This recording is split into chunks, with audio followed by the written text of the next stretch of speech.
യോഹന്നാന്റെ സുവിശേഷം അധ്യായം 14, തിരുവചനങ്ങൾ 6 മുതൽ 14 വരെ. യോഹന്നാന്റെ സുവിശേഷം 14 അധ്യായത്തിന്റെ 6 മുതൽ. യേശു അവനോട് പറഞ്ഞത്, ഞാൻ തന്നെ വഴിയും സത്യവും ജീവനുമാകുന്നു. ഞാൻ മുഖാന്തരമല്ലാതെ ആരും പിതാവിന്റെ അടുക്കൽ എത്തുന്നില്ല. നിങ്ങൾ എന്നെ അറിഞ്ഞിരുന്നുവെങ്കിൽ എന്റെ പിതാവിനെയും അറിയുമായിരുന്നു. ഇന്നു മുതൽ നിങ്ങൾ അവനെ അറിയുന്നു, അവനെ കാണുകയും ചെയ്തിരിക്കുന്നു. ഫിലിപ്പോസ് അവനോട്, കർത്താവേ, പിതാവിനെ ഞങ്ങൾക്ക് കാണിച്ചു തരണം, ഞങ്ങൾക്ക് അത് മതി എന്ന് പറഞ്ഞു. യേശു അവനോട് പറഞ്ഞത്, ഞാൻ ഇത്രയും കാലം നിങ്ങളോടുകൂടെ ഇരുന്നിട്ടും ഫിലിപ്പോസേ, നീ എന്നെ അറിയുന്നില്ലയോ? എന്നെ കണ്ടവൻ പിതാവിനെ കണ്ടിരിക്കുന്നു. വീണ്ടും പിതാവിനെ ഞങ്ങൾക്ക് കാണിച്ചു തരണമെന്ന് നീ പറയുന്നത് എങ്ങനെ? ഞാൻ പിതാവിനും പിതാവിനിലുമാകുന്നു നീ വിശ്വസിക്കുന്നില്ലയോ? ഞാൻ നിങ്ങളോട് സംസാരിക്കുന്ന വചനം എന്റെ സ്വന്തം അല്ല, പിതാവിനിൽ വസിച്ചുകൊണ്ട് തന്റെ പ്രവൃത്തികൾ ചെയ്യുന്നതത്രയും. ഞാൻ പിതാവിലും പിതാവിനിലുമാകുന്നുവെന്ന് ഞാൻ പറയുന്നത് വിശ്വസിക്കുകയും, അല്ലെങ്കിൽ പ്രവൃത്തികൾ നിമിത്തം എന്നെ വിശ്വസിക്കുകയും. ആമേൻ, ആമേൻ, ഞാൻ നിങ്ങളോട് പറയുന്നു, ഞാൻ ചെയ്യുന്ന പ്രവൃത്തികൾ എന്നിൽ വിശ്വസിക്കുന്നവനും ചെയ്യും. ഞാൻ പിതാവിന്റെ അടുക്കൽ പോകുന്നതുകൊണ്ട് അതിൽ വലുതും അവൻ ചെയ്യും.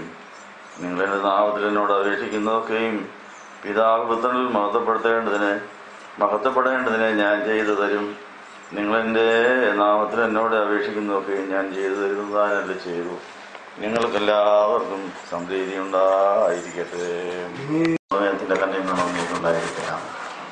കർത്താവിനോട് സ്നേഹിക്കപ്പെട്ട വിശ്വാസികളെ, നമ്മുടെ കർത്താവിന്റെ ഉത്ഥാന പെരുന്നാളും പുതിയാറാഴ്ചയും എല്ലാം കഴിഞ്ഞ് സ്വർഗാരോഹണ പെരുന്നാളിനും പെന്തക്കോസ്ത് പെരുന്നാളുമായിട്ട് നമ്മൾ ഒരുങ്ങുന്ന സമയം, നമുക്ക് മുമ്പ് കർത്താവിൽ വിശ്വസിക്കുകയും കർത്താവിനെ ആരാധിക്കുകയും ആത്മാവിൽ നിറയുകയും വിശുദ്ധരായി സഭ പണിയുകയും ചെയ്തവരെ ഓർക്കുന്ന ഒരു ധർമ്മം കൂടെ നമുക്കുണ്ട്. എല്ലാ വിശുദ്ധന്മാരെയും നമ്മൾ ഈ വിശുദ്ധ കുർബാനയിൽ ഓർക്കുന്നു. എല്ലാ വിശുദ്ധന്മാരുടെയും കലണ്ടറിൽ ഇന്ന് മെയ് മാസം 1-ാം തീയതി ഒരു വിശുദ്ധ യാക്കോബിനെ നമ്മൾ ഓർക്കുന്നു. ആ വിശുദ്ധ യാക്കോബ് കർത്താവിൻ്റെ വചനം കേട്ട് അത് വിശ്വാസവും പ്രത്യാശയും ദൈവസ്നേഹവുമാക്കി കാത്തിരുന്ന് ആത്മാവിൽ നിറഞ്ഞ ആത്മഫലങ്ങൾ വിളയിച്ച് ആ വിശുദ്ധനായ യാക്കോബിനെ തൻ്റെ ആത്മാവിലും മനസ്സിലും ശരീരത്തിലുണ്ടായ എല്ലാ മുറിവുകളെയും കർത്താവിൻ്റെ മുളയും കമ്പുകളും കൊമ്പുകളും എല്ലാം ഒട്ടിച്ച് വിശുദ്ധനായി ആത്മഫലങ്ങൾ വിളയിക്കുവാനുള്ള വേദിയാക്കി മാറ്റി. നമ്മുടെ ജീവിതത്തിൽ ആത്മാവിൽ മനസ്സിലുണ്ടായ എല്ലാ മുറിവുകളെയും നമുക്ക് ദൈവം സമർപ്പിക്കാം. ആ മുറിവുകൾ കർത്താവിൻ്റെ മുളയൊട്ടിക്കുവാനും കർത്താവിൻ്റെ ഫലം കായ്ക്കുന്ന കമ്പുകൾ ഗ്രാഫ്റ്റ് ചെയ്യാനും ഉതകുമെന്നുള്ളതാണ് കർത്താവ് ഇത് അനുവദിക്കാൻ കാരണം. നമുക്ക് മുറിവും ചതവും ഉണ്ടായ സാഹചര്യം ദൈവം അനുവദിച്ചതാണ്. ദൈവം അനുവദിക്കാതെ നമ്മുടെ തലയിലെ മുടി പോലും താഴെ വീഴുന്നില്ല. നമുക്കുള്ള സംഭവിക്കുന്ന സകലവും ദൈവം അനുവദിച്ചിട്ടാണ്. അനുവദിച്ചിരിക്കുന്ന നന്മയ്ക്ക് വേണ്ടിയുമാണ്. നമുക്കുണ്ടായ മുറിവുകളും ചതവുകളും എല്ലാം നന്മയ്ക്കായിട്ട് നമ്മളെ വിശുദ്ധരാക്കിയോ. മാതാവിനെയും വിശുദ്ധന്മാരെയും ശുദ്ധിമതികളെല്ലാം വിശുദ്ധരാക്കിയത് അവർക്കുണ്ടായ മുറിവുകളാണ്. ആ മുറിവുകളുടെ മധ്യത്തിൽ അവർ കർത്താവിനെ സാക്ഷിച്ചു. ആ മുറിവുകളെ അവർ സ്വാഗതം ചെയ്തു. ആ മുറിവുകളിൽ കൂടെ കർത്താവിൻ്റെ മുളകളും കൊമ്പുകളും വളർന്ന് ആത്മഫലങ്ങൾ ഇന്നും വിളയിച്ചുകൊണ്ടിരിക്കുന്നു. അവിടെ അസ്ഥികൾ പോലും ഇന്നും അനുഗ്രഹങ്ങൾ നമുക്ക് വിളമ്പിക്കൊണ്ടിരിക്കുന്നു. നമ്മൾ ആ സ്ഥാനത്ത് എത്തുവാൻ നോക്കണം. എല്ലാ ദിവസവും ഓർക്കുവാനുള്ള വിശുദ്ധന്മാർ നോക്കണ്ട്. അതുകൊണ്ട് വിശുദ്ധന്മാരുടെ കലണ്ടറുണ്ടായി.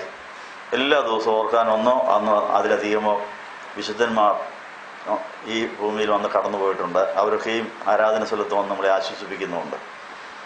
ഈ പശ്ചാത്തലത്തിൽ ഇന്ന് വായിച്ചതായ തിരുവചനത്തിൽ വിശുദ്ധ യോഹന്നാന്റെ സുവിശേഷം 14-ാം അധ്യായത്തിൽ 6 മുതൽ 14 വരെയുള്ള ഭാഗങ്ങൾ നമ്മൾ വായിച്ചു.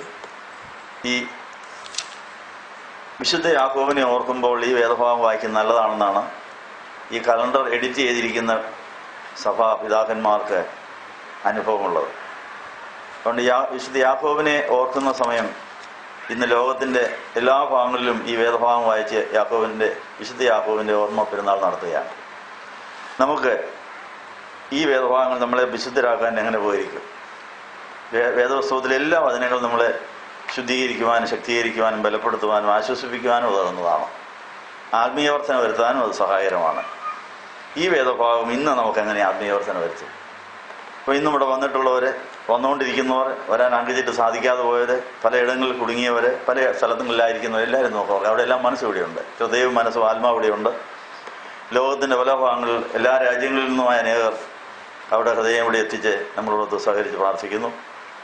സങ്കേതഭവനത്തിലെ സന്ദേശങ്ങൾ കേട്ട് ആത്മീയമായി വളർന്നുകൊണ്ടിരിക്കുന്നവർ ഈ ആരാധനയെ സംബന്ധിപ്പാൻ ആത്മാവിൽ നമ്മുടെ കൂടെ ഉണ്ടെന്നുള്ളത് പ്രത്യാശയ്ക്ക് വകന്നുള്ളട്ട്. ഈ വേദഭാഗവും യോഹന്നാൻ 14:6 മുതൽ 14 വരെയുള്ള ഭാഗത്ത് നമുക്ക് ഇന്ന് കർത്താവ് എന്താണ് സന്ദേശം തരുന്നത്? ഞാൻ തന്നെ വഴിയും സത്യവും ജീവനുമാകുന്നു, ഞാൻ മുഖാന്തരമല്ലാതെ ആരും പിതാവിൻ്റെ അടുക്കൽ എത്തുന്നില്ല. ഈ വിശുദ്ധ യാക്കോബ് തൻ്റെ ആത്മാവിനെയും തൻ്റെ പ്രാണനെയും പിതാവിൽ എത്തിച്ചു. പിതാവ് അതെല്ലാം പുത്രൻ്റെ മാറിൽ മറച്ചു വെച്ചിട്ടുണ്ട്. അപ്പോൾ പിതാവിൻ്റെ സന്നിധിയിൽ എത്തിച്ചേരുന്ന പ്രാണനാണ് പുത്രൻ്റെ മാറിലെത്തുന്നത്. പിതാവിൻ്റെ സന്നിധിയിലേക്ക് പരിശുദ്ധാത്മാവ് നമ്മുടെ പ്രാണനെ എത്തിക്കും.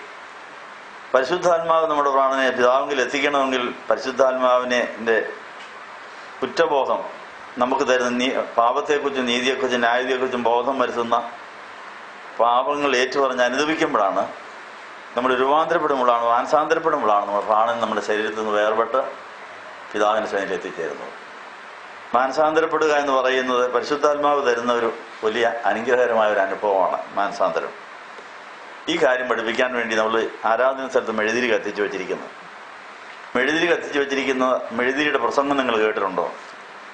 മെഴുകിനോ തിരിക്കോ മുകളിലോട്ട് പൊങ്ങാൻ കഴിയില്ല.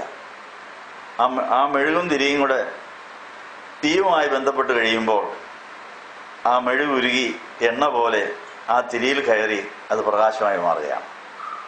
കത്തുന്നത് വരെ മെഴുതിരിക്ക് സ്പീഡില്ല, അതിൻ്റെ സ്പീഡ് 0 0 ഇരിക്കുന്നത് ചുമ്മാ അവിടെ ഇരിക്കുകയാണ്. എന്നാൽ അതിൽ തീ പിടിച്ചു കഴിയുമ്പോൾ അതിൻ്റെ ആ മെഴുകുതിരിയുടെ കത്തുന്ന വശത്തിന് സ്പീഡ് കൂടുകയാണ്. ഒരു സെക്കൻഡിൽ 1,86,000 മൈൽ സഞ്ചരിക്കാനുള്ള കഴിവാണ് ലൈറ്റിനുള്ളത്, പ്രകാശത്തിനുള്ളത്. 1,86,000 മൈൽ സ്പീഡിൽ കത്തിച്ചു വച്ചിരിക്കുന്ന മെഴുതിരിയുടെ പ്രകാശം സഞ്ചരിച്ചുകൊണ്ടിരിക്കും. 4 വശങ്ങളിലേക്കും സഞ്ചരിക്കുകയാണ്. ആ മെഴുതിരി ഉരുകിത്തീരുന്നവരെയും ആ പ്രക്രിയ തുടർന്നുകൊണ്ടേയിരിക്കും. ഇപ്പോൾ മെഴുതിരി വെച്ചിരിക്കുന്ന കാലിനോ മെഴുകുതിരിയുടെ കത്താത്ത വശത്തിനോ കത്താതെ മെഴുതിരിക്കകത്ത് മറഞ്ഞിരിക്കുന്നതിരിക്കോ ഒന്നും സഞ്ചരിക്കാൻ കഴിയില്ല. നിൽക്കുന്നിടത്ത് നിൽക്കുക, ഇരിക്കുന്നിടത്ത് ഇരിക്കുക. പക്ഷെ ഈ മുകളിലത്തെ തിരിക്ക് മാത്രം അങ്ങനെ ഒരു കഴിവ്.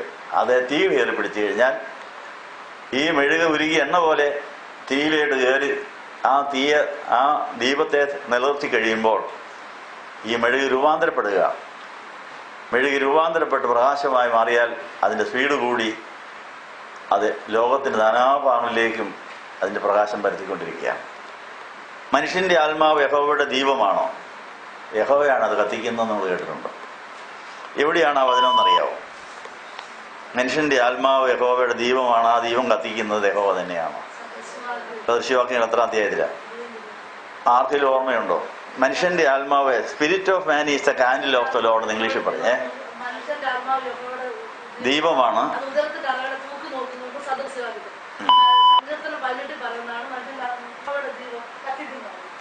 അപ്പോൾ നമ്മുടെ ജീവിതത്തിൽ ആത്മാവിന്റെ ദീപം എന്നാണ് കത്താൻ തുടങ്ങിയെന്നറിയാം.